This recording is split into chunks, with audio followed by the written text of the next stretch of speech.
Hi y'all, my name is Rebecca and welcome to my channel. I am an activity program and events director for a skilled care facility in Southwest Missouri. So when I say I craft for home and my work home on a budget, this is what I'm talking about. I had an idea to create a fun piece for St. Patty's Day. My residents love gnomes. The Dollar Tree gnomes are a huge hit. They want one for every season. And so I thought that I would create a giant gnome for them to enjoy for St. Patrick's Day. I'm using a tomato cage and a 6-foot unlit white Christmas tree. I measured the width of the tree underneath the tomato cage to see how far I needed the gnome's beard to be, and I had ordered some chunky orange yarn off of Amazon. And after I got my measurement, then I'm going to measure from top to bottom to see how far I want my strands to be, and I'm simply tying on pieces of chunky yarn. My girl Tanya is going to help me out with this project, and she's figuring out how many strings that need to be cut to tie on to the wide part of the chunky yarn, because she and the residents are actually going to tie the rest of these strands on as an afternoon craft project. I really like to involve my residents into the projects that I do, the decor that I put up, because it is in fact their home, and I like for them to have ownership and an opinion in the things that go into their home.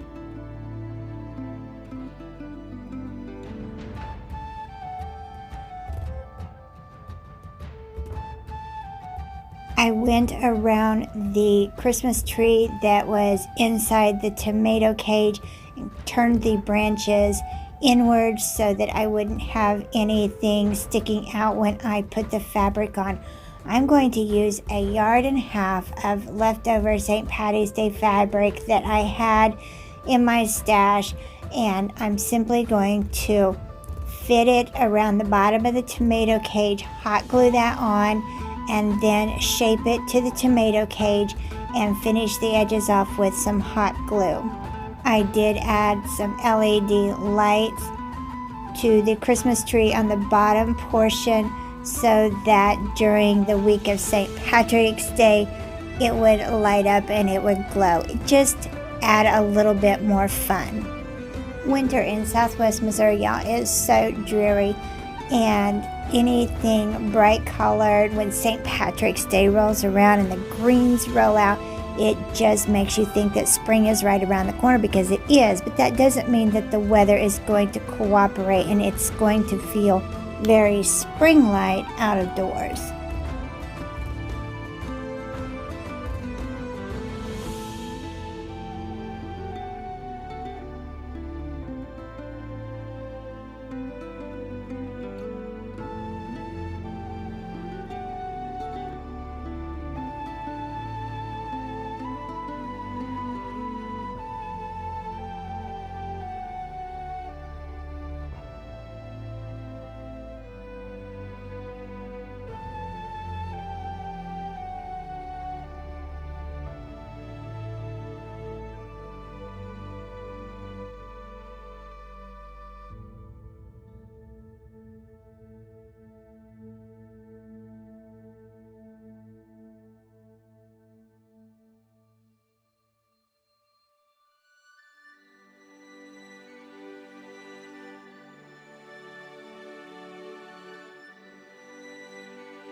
I found the end to the chunky yarn and I started wrapping that around my fist until I had a pretty good sized ball.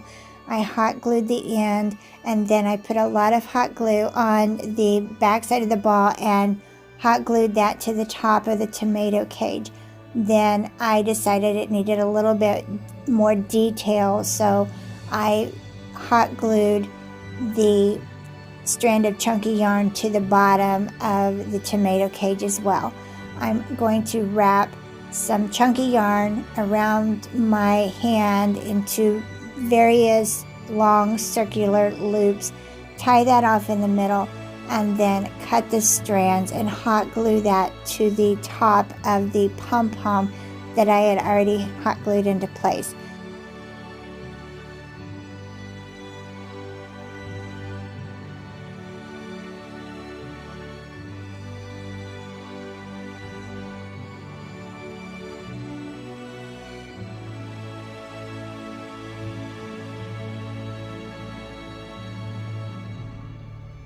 On Amazon, I found in the cosplay section some long satin green opera gloves.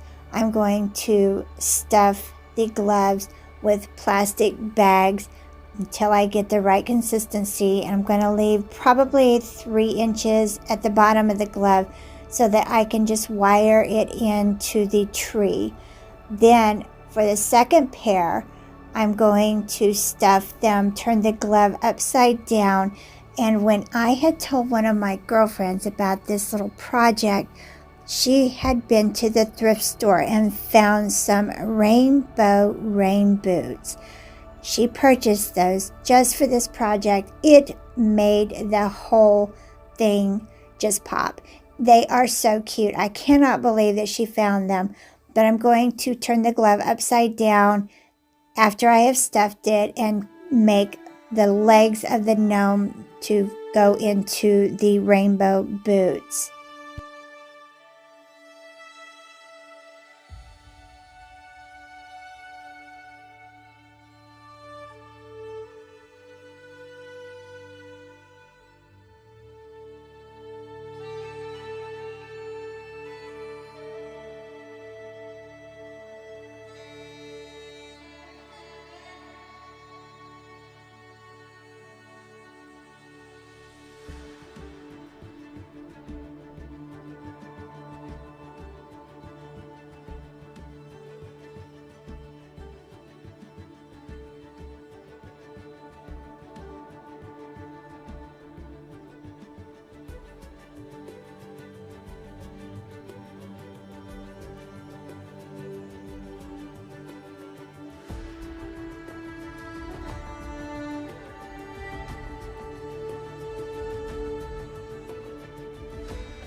For the nose, I'm going to use a piece of 20-inch white deco mesh and lay that out, stuff that as full as I can with the polyfill, wrap the deco mesh up around the polyfill, and Tanya is going to help me wire that into the tree just under the tomato cage to make the nose. I was actually going to use pantyhose, little side note, but I forgot to pick up pantyhose, so I had to use what I had, and what I had was white deco mesh.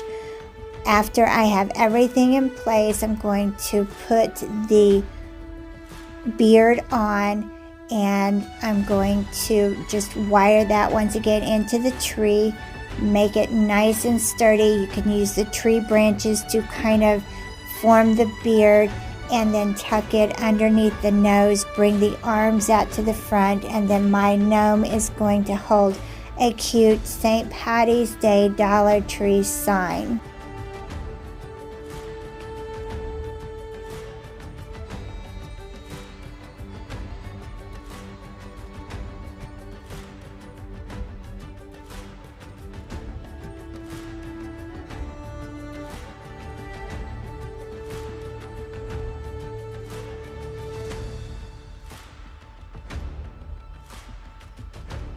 My residents love this tree, and they were so proud of it. They are so excited for St. Patty's Day and to have this in their dining room so that they can look at and enjoy.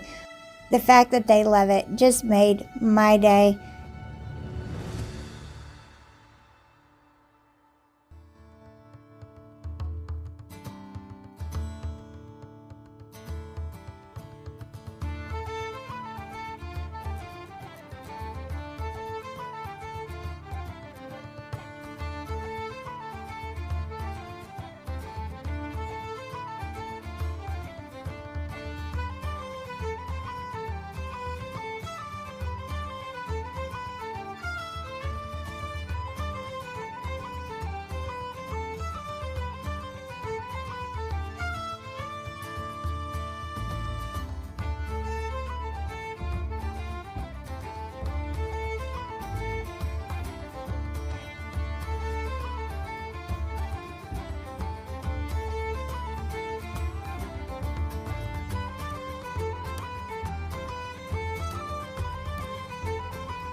I'm showing you this project because there may be a point in your life where you might want to make a gnome tree, maybe not for St. Patty's Day. It may not be a St. Patty's leprechaun gnome, but you could do this for Christmas, you could do this for fall, and it is very easy and a simple project to put together. No sewing necessary, and it looks intimidating, but it is really quite easy. So I wanted to show you my quirky little idea and what I came up with to celebrate St. Patty's Day. Thank you so much for hanging out with me. I really do appreciate it. Don't forget to subscribe and hit that bell so that you know when I've uploaded my next video. Give this video a thumbs up. Thank you so much for watching Crafts, Laughs, and Chaos, and I'll catch you in the next one.